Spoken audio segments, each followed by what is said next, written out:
भुइँचालोले भत्कायो भने फेरि धरहरा अब भत्काउन नसक्ने गरेको अझ बलियो, अझ हल्को, अझ मजबुत बनाइन्छ। रानी पोखरी भत्कायो भने फेरि अझ राम्रो बनाउने हाम्रो नारा अन्तर्गत अझ राम्रो बनाइन्छ। बनाएका छौँ हामीले। धरहरा पनि अब छिटै नै तयारी भइसक्दैछ। सम्भवतः वैशाखको सुरुमा हामी त्यसको उद्घाटन गर्ने अवस्थामा पुग्छौँ। भएन, एकदमै ढिलो भयो भने पनि पहिलो वा दोस्रो हप्तासम्ममा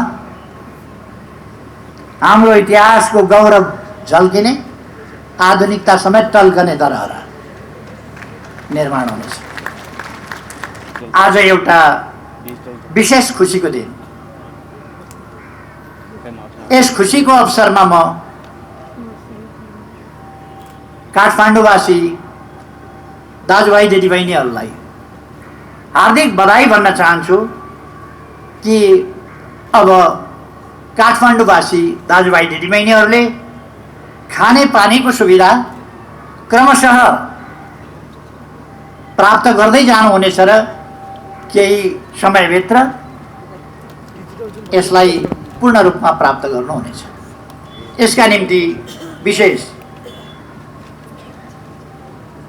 बधाई भन्न चाहन्छु। यस कार्यलाई सफलतासम्म पुर्याउने मन्त्रालय मातहतका सबै यस आयोजनासँग सम्बन्धित सम्पूर्ण प्राविधिक र अन्य मित्रहरू सबैलाई र यस कार्यमा योगदान गर्ने, यसको प्रारम्भदेखि अहिलेसम्म यहाँसम्म ल्याइ पुर्याउन योगदान गर्ने सबैमा हार्दिक धन्यवाद ज्ञापन गर्न चाहन्छु।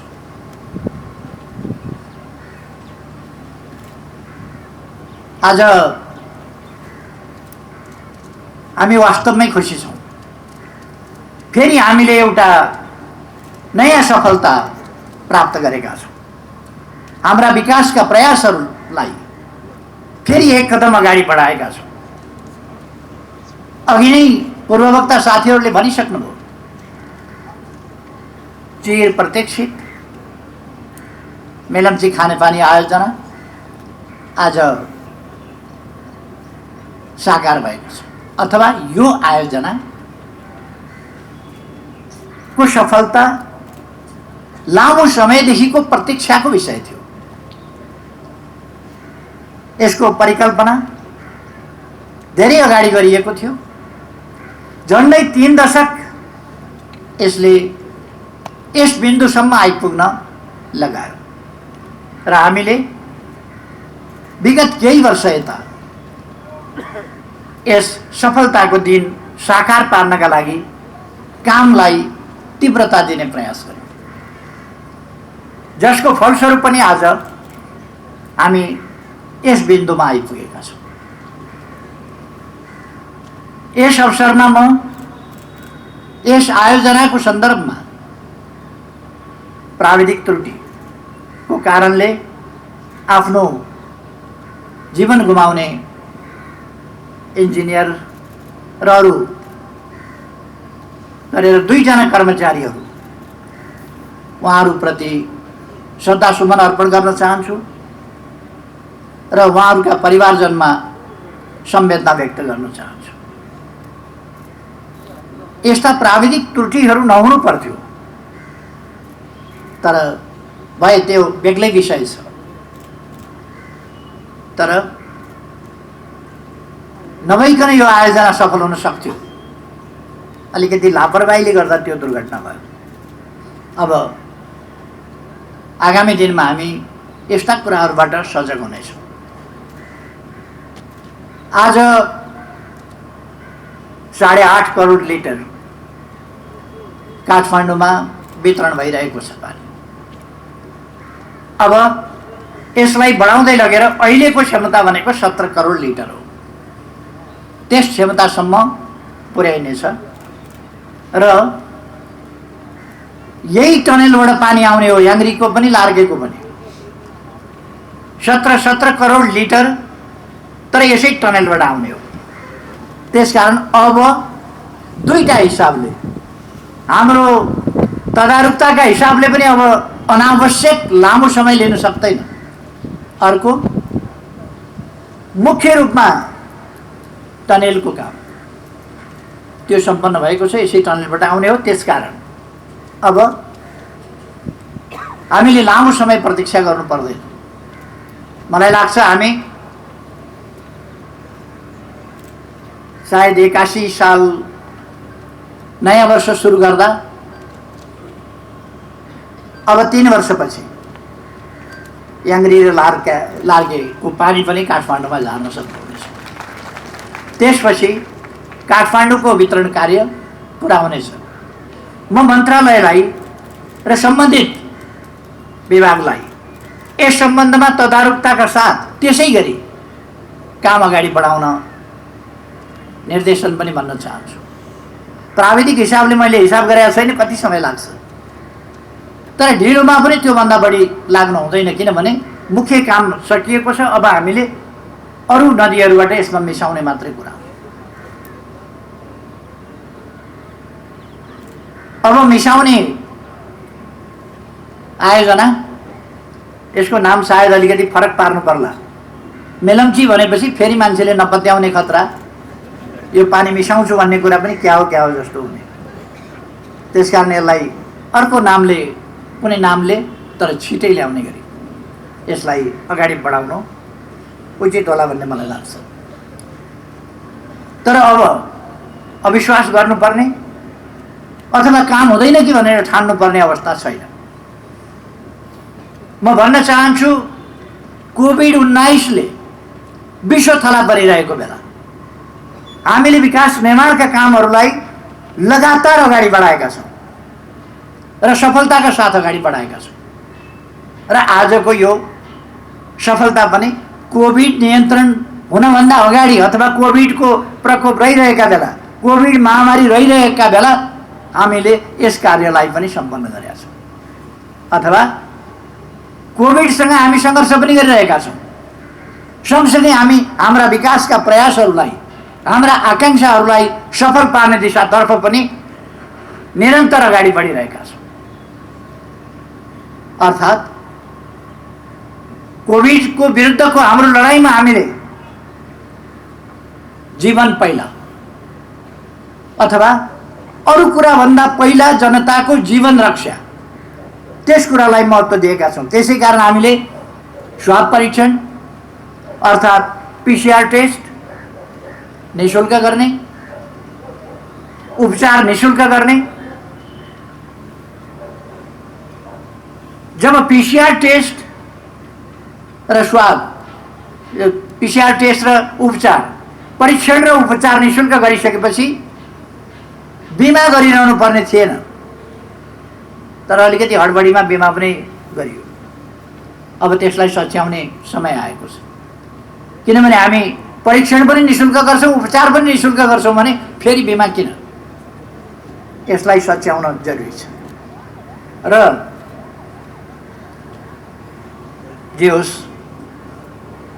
हामीले हाम्रा विकासका कदमहरूलाई, अनेक कदमहरूलाई गतिका साथ अगाडि बढाएका छौँ। पुनर्निर्माणका कामहरू यस बीचमा गतिका साथ र सफलतापूर्वक अगाडि बढेका छन्।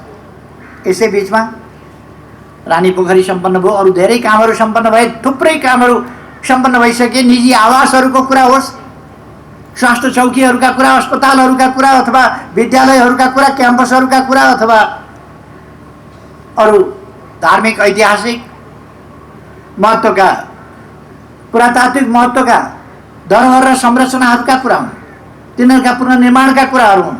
यी सबै कुरा हामीले सफलतापूर्वक सम्पन्न गर्दै आएका छौँ। यसै गरेर अरू विकास निर्माणका क्षेत्रमा हामी अत्यन्तै तीव्र गतिका साथ र सफलतापूर्वक अगाडि बढिरहेका छौँ।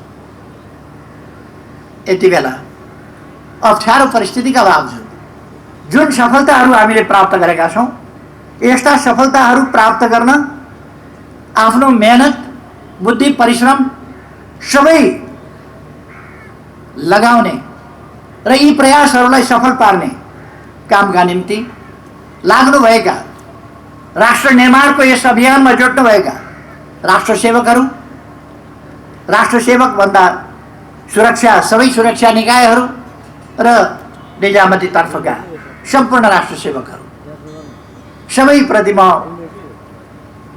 धन्यवाद भन्न चाहन्छु। सबैले अत्यन्तै मेहनतका साथ काम गरिरहनु भएको छ र कहीँ कतै अझै पनि मेहनत प्रस्फुटित हुन बाँकी छ भने त्यसलाई पूर्ण ताकतका साथ अगाडि बढाउँ, मेरो सबैमा आग्रह पनि छ। हामीले हाम्रो देश बनाउनु पर्ने छ र बनाउन सकिन्छ। यो देश प्राकृतिक हिसाबले सुन्दर मात्रै होइन, यो देश प्राकृतिक स्रोतहरूले पनि भरपूर छ।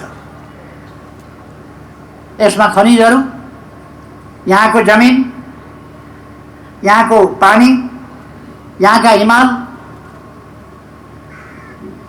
र यहाँको सम्पूर्ण प्रकृति, यहाँको वातावरण, यहाँको हावापानी, यहाँको पर्यावरणीय सन्तुलन र अनुकूलता, यी सबै कुराहरू पनि विकासका निम्ति अनुकूल छ र यस देशलाई हामी छिटै विकास गर्न सक्दछौँ। हाम्रा प्रयासहरू, हाम्रा साधन स्रोत, हाम्रो बुद्धि, हामीसँग भएका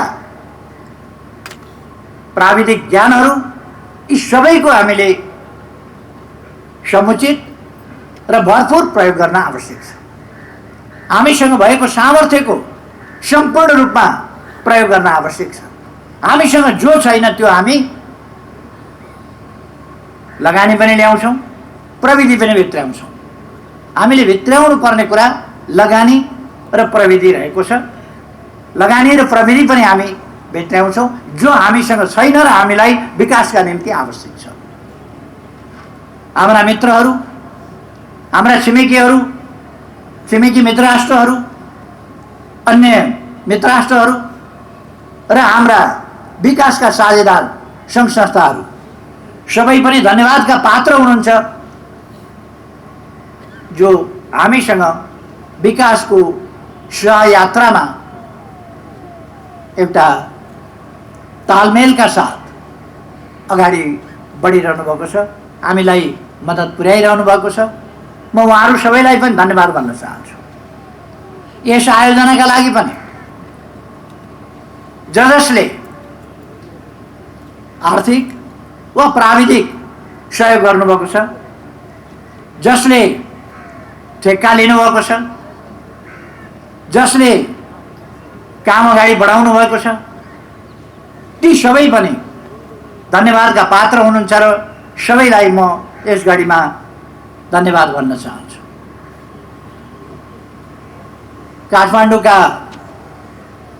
काठमाडौँ महानगरका मेयरले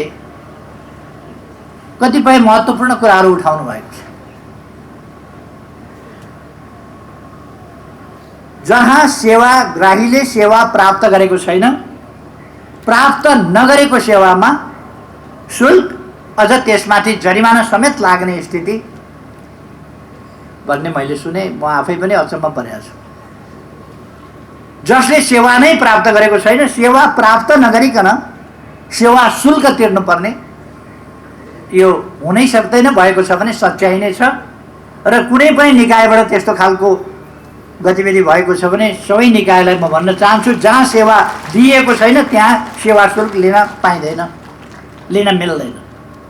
जुन सेवा लिन मिल्दैन त्यसमाथि त्यसमा पेनल्टी गर्न, जरिमाना गर्न झन् मिल्दैन।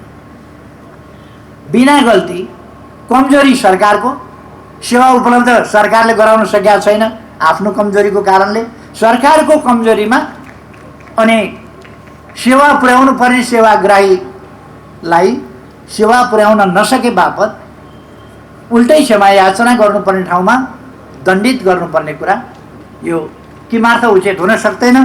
म यहाँहरूलाई भन्न चाहन्छु, सेवा प्राप्त नगरेका सेवाग्राहीले सेवा शुल्क पनि तिर्नु पर्दैन र त्यस बापत कुनै जरिमाना पनि तिर्नु पर्दैन। अरू धेरै कुराहरू मैले भन्ने भन्दा पनि आज एउटा खुसीको दिन हो। हामीले चौतर्फी रूपमा प्रगति गरिरहेका छौँ। केही तालमेलहरू हामीले मिलाउन पनि बाँकी छ। सहकार्य गर्दा सहकार्यको तरिकाले अगाडि बढ्न जरुरी छ। हाम्रा सरकारी निकायहरूका बीचमा, मन्त्रालयहरूका बीचमा, विभिन्न मन्त्रालय अन्तर्गतका विभागहरूका बीचमा, खास गरी विकास निर्माण र पूर्वाधार निर्माणका त्यस्ता मन्त्रालय र विभागहरूका बीचमा समन्वयात्मक ढङ्गले काम हुन जरुरी छ र सहकार्यको तरिकाले काम हुन जरुरी छ। अघि भने जस्तै एउटाले बाटो बनाउँदै जान्छ, त्यसपछि अर्काले फेरि भत्काउँदै जान्छ। एउटाले सफा गर्दै जान्छ, अर्कोले फेरि खाल्टा बनाउँदै जान्छ। एउटाले चिल्लो पार्दै जान्छ, अर्काले उबडखाबड बनाउँदै जान्छ। यो खालको असंयोजित सिलसिला अन्त्य गर्नुपर्दछ। यस सम्बन्धमा मैले विभिन्न मन्त्रालयहरूलाई निर्देशन दिइसकेको छु पहिले नै, र अब त्यस्तो हुनेवाला होइन। अब त्यस्तो हुँदैन। यो पूर्वाधार विकासका कामहरूमा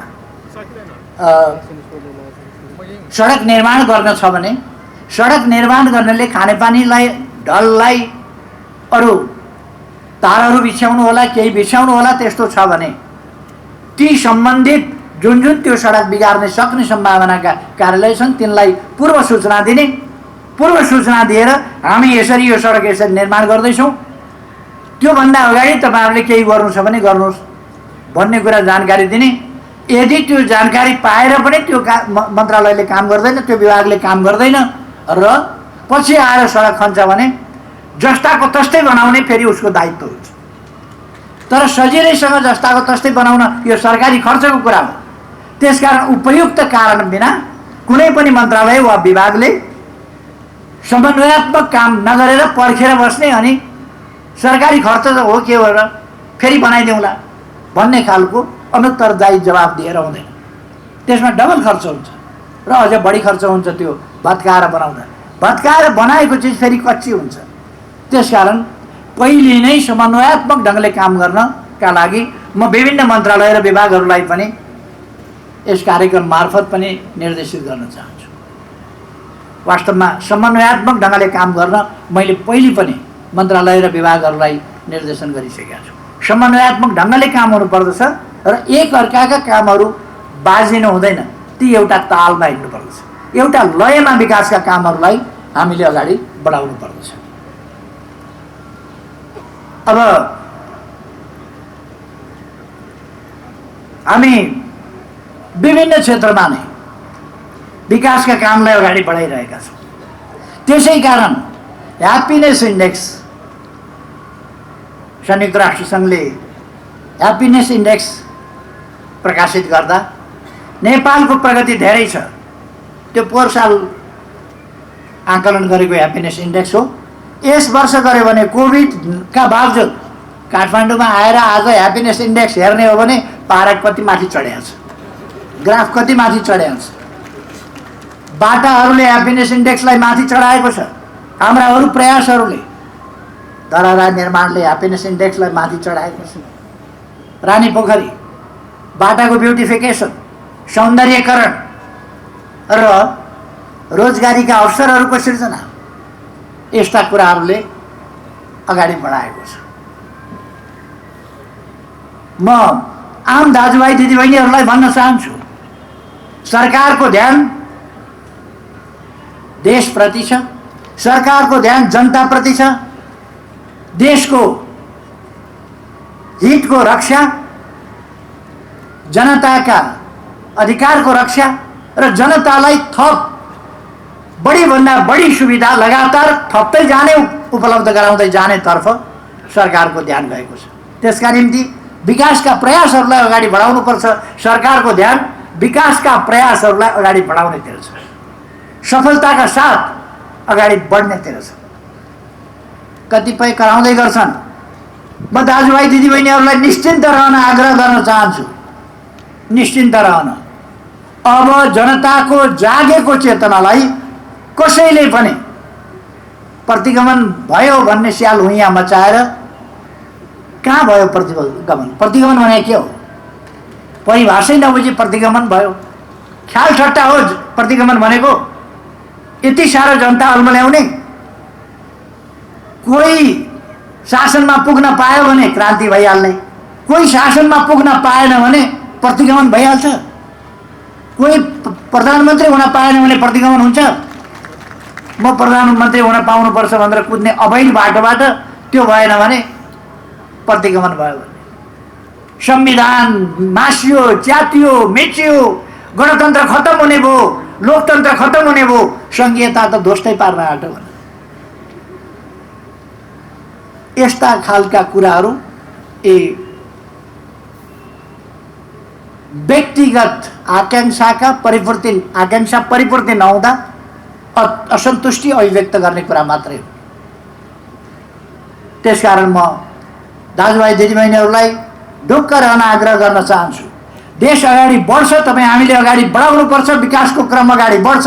सरकारको यसैमा ध्यान छ र विकासको क्रम अगाडि बढ्छ। संसद पुनर्स्थापना भयो, पुनर्स्थापित संसद न काम अगाडि बढाउन सक्छ न केही गर्न सक्छ। त्यस्तो स्थितिमा संसद तानातानको एउटा थलो भएको छ। संसदलाई तानातानको थलो बनाउने होइन, दलहरूका व्यक्तिहरूका केही बलिया व्यक्ति, बलिया हुँ भन्नेहरूका स्वार्थका तानातानको थलो संसद हुनु हुँदैन। संसदमा देशको बारेमा सोचिनुपर्छ, जनताको बारेमा सोचिनुपर्छ, विकास निर्माणको बारेमा सोचिनुपर्छ, देशलाई कसरी अगाडि बढाउने भन्ने बारेमा संसदले सोच्नुपर्छ, देशमा शान्ति सुव्यवस्था अमन चाहिँ कसरी राख्ने भन्ने बारेमा संसदले सोच्नुपर्छ। तर सरकारलाई काम गर्न दिएन भनेर मैले पहिले भनेको थिएँ, सरकारलाई काम गर्न अहिले पनि दिइएको छैन। अहिले पनि सरकारलाई काम गर्न दिइएको छैन। त्यसकारण म आग्रह गर्न चाहन्छु, हामीले अन्यल अस्थिरता यसैमा रुमल्लिरहने त्यो कुरा हुन सक्दैन। हामी विकासको बाटोमा अगाडि बढ्छौँ र तपाईहरुले सुन्नुभएको छ एउटा गीत, गोपाल प्रसाद रिमालले सायद लेख्नुभएको,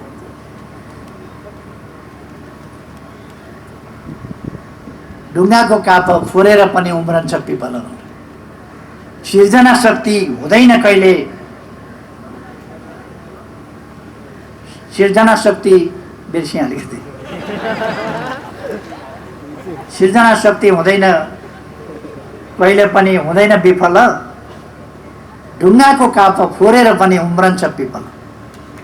ढुङ्गाको काप फोरेर पनि पिपल उम्रिन्छ, पहरो फोरेर पनि मेलम्चीको पानी ल्याइन्छ,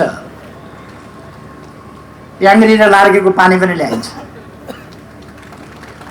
भुइँसारोले भत्कायो भने फेरि धरहरा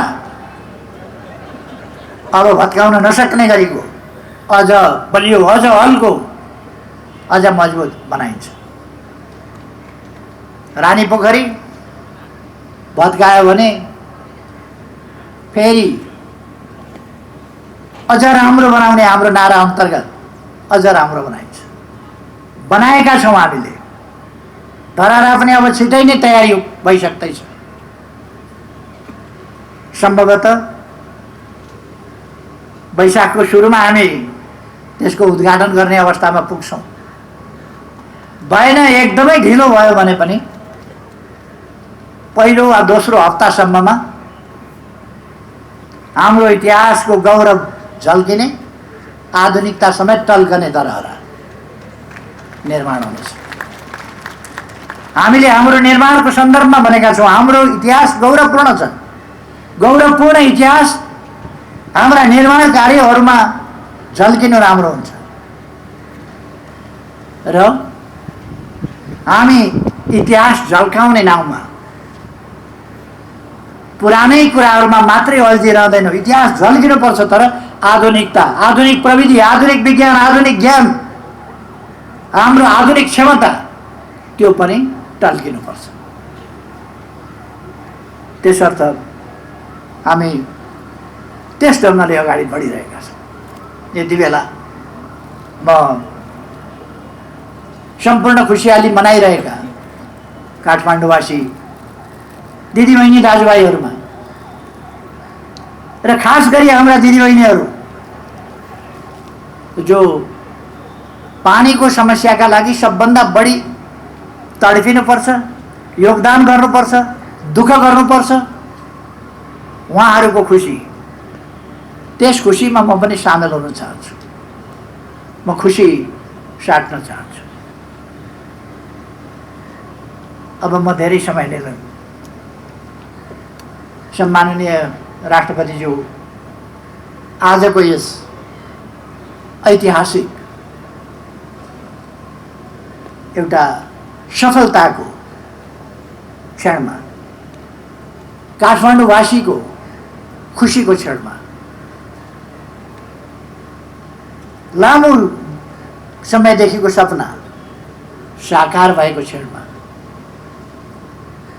यहाँ उपस्थित भएर खानेपानी वितरण सम्बन्धी मेलम्ची आयोजना अब मूलतः यो पुरा भएर फुल फ्लेजेडमा हामीले अस्ति 15 गतेदेखि आजसम्म यी 6 दिन वितरणको परीक्षण पनि गर्यौँ र सब ठिक छ भनेपछि 4 करोडबाट 6.5 करोडबाट आज 8.5 करोड लिटर वितरणको क्यापेसिटीमा जान सक्छ। पुराना सिस्टमहरू हाम्रा हेरफेर गर्नुपर्छ, त्यो हामी हेरफेर गर्दै जानेछौँ। नयाँले विस्थापित गर्नुपर्छ, त्यो गर्दै जानेछौँ। तर यो मूलतः मेलम्ची आयोजना सफल भएको र पानी वितरण कार्य अब अनवरत रूपमा अगाडि बढ्ने यस समारोहमा सम्माननीय राष्ट्रपतिज्यूको गरिमामय उपस्थितिले हामी सबैलाई हर्षित बनाएको छ र म सम्माननीय ज्यूमा धेरै धेरै आभार व्यक्त गर्न चाहन्छु र धन्यवाद भन्न चाहन्छु। यस कार्यक्रमको आयोजनाका लागि पनि म आयोजक खानेपानी मन्त्रालय र यस विभागलाई हार्दिक धन्यवाद भन्न चाहन्छु र यहाँ सबै उपस्थित दाजुभाइ दिदीबहिनीहरूलाई फेरि एकपल्ट धन्यवाद सहित धेरै धेरै शुभकामना भन्न चाहन्छु र आफ्नो भनाइ टुङ्ग्याउँछु। धन्यवाद।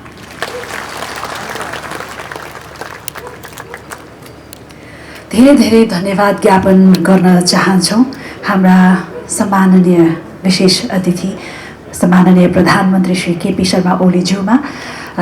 आजको सफलताको खुसियालीको यो क्षणमा, राष्ट्रले सफलताको नयाँ श्रृङ्खला कोरेको यो दिनमा यस ऐतिहासिक समारोहमा यहाँको गरिमामय उपस्थिति अनि अत्यन्तै उत्प्रेरक र मार्गनिर्देशनात्मक अभिव्यक्तिका लागि र आदरणीय महानुभावहरू, अब हामी सबैको तर्फबाट यस बहुप्रतीक्षित मेलम्ची खानेपानी आयोजनाको खानेपानी वितरण कार्यको समुद्घाटन कार्यक्रम, यस ऐतिहासिक समारोहका प्रमुख अतिथि सम्माननीय राष्ट्रपति श्रीमती विद्यादेवी भण्डारीज्यूलाई यस सभालाई सम्बोधन गरिदिनु हुन हार्दिक अनुरोध गर्दछौँ।